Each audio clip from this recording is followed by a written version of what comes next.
Good day, I'm Stephen McHugh, and this is your JIS News for Friday, January 29. March 25 is the new date for the administration of the Grade 6 Primary Exit Profile PEP Ability Test. The original date was February 23. Education Minister Favour Williams says even though the ability test does not require learnt knowledge based on the Grade 6 curriculum, this extension will give students more time to prepare intellectually and emotionally. The test will be administered in centers within schools and presided over by external persons contracted by the Ministry of Education. School administrators are reminded to pay close attention to this new date of March 25 and to make the necessary plans for a smooth administration. For more information, school administrators may contact the Student Assessment Unit at 922-5680, 922-2420, 948-9254, or by emailing terrian.thomas@moey.gov.jm. Jamaica's first Artisan Village being set up at Hamden Wharf in Trelawney is to be operational by July. Work on the $750 million project was delayed as a result of the pandemic. But Tourism Minister Edmund Bartlett says construction is substantially completed and the finishing works are to be finalized by the end of March. He gave the update during a tour of the facility on Wednesday. I'm advised by the contractors that it's in an actual handover position, and the partners who have overseen the contract work, the PAJ, are saying that yes, they are in a position to receive the substantially completed project, and that there are some finishes to be completed by the 23rd of March by the contractor. Minister Bartlett says the goal is to allow for tenants to set up shop in July. The Artisan Village, which is financed by the Tourism Enhancement Fund, will accommodate several Falmouth-based small and medium-sized enterprises. Prime Minister Andrew Holness says the construction of the Red Stripe Experience Museum at Rick's Cafe in Negril will add to the country's cultural assets and boost its tourism product. He pointed out that the $2 million investment will highlight historical aspects of Jamaica and its culture, as well as the history, growth, and achievements of Red Stripe beer on the island. What makes this attraction unique, and what I particularly love about it, is that it presents a fusion of the island's natural physical assets and our cultural heritage assets.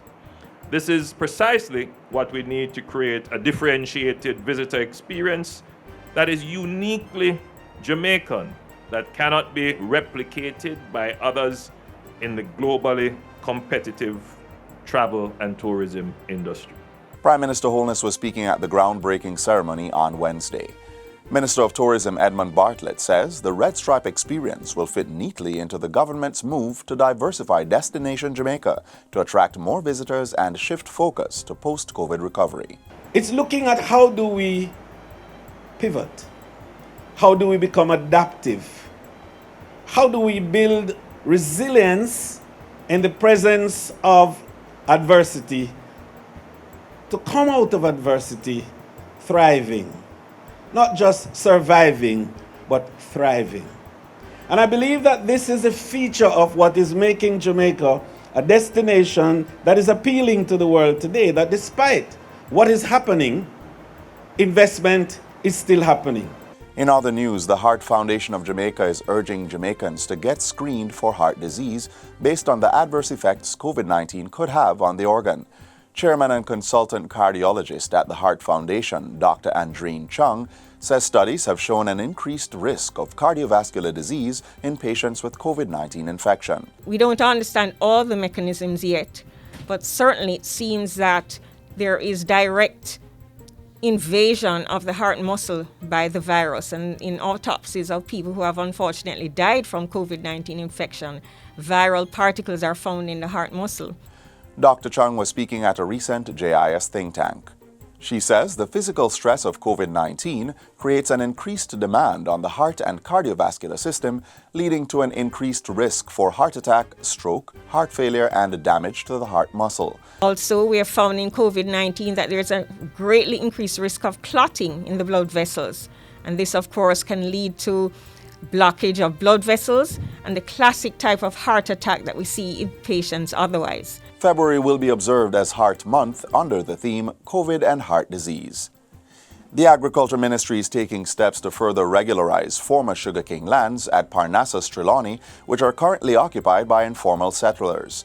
The move is in keeping with the government's drive to ensure that agricultural lands are used for farming and other developments. While touring sections of Trelawney last Friday, Agriculture Minister Floyd Green said the ministry was in talks with the Housing Agency of Jamaica to provide homes as well as reserve areas for agriculture. Part of what we are doing on all the lands we have is that where there are small pockets of informal settlements on our prime agricultural lands, we're going to have to say to those people that you will have to find other accommodation, and we understand that we will have to make some provisions for some of those people. So we want the development to be completely comprehensive, to take that into account, so we can have some spaces so when relocation is to happen, it can happen seamlessly. Minister Green says greater effort will also be made to leverage the number of agricultural lands that remain unused across the island.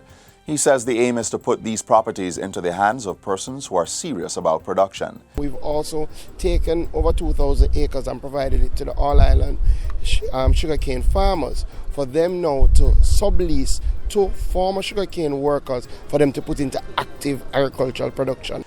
Meanwhile, a partnership has been forged with the National Housing Trust to acquire lands not suitable for housing development so they can be used for agricultural purposes. Minister Green says 1,300 acres of lands have been identified by the NHT, which the Ministry of Agriculture will be taking over. And finally, government's one laptop or tablet per child initiative continues to receive private sector support. Earlier this week, Jack Den Group of Companies handed over a $250,000 check to the Education Ministry. It is to purchase devices for needy students in support of the blended teaching and learning approaches that have been adopted since the global pandemic disrupted regular schooling. And that's it for JIS News Today. I'm Stephen McHugh. Thanks for watching.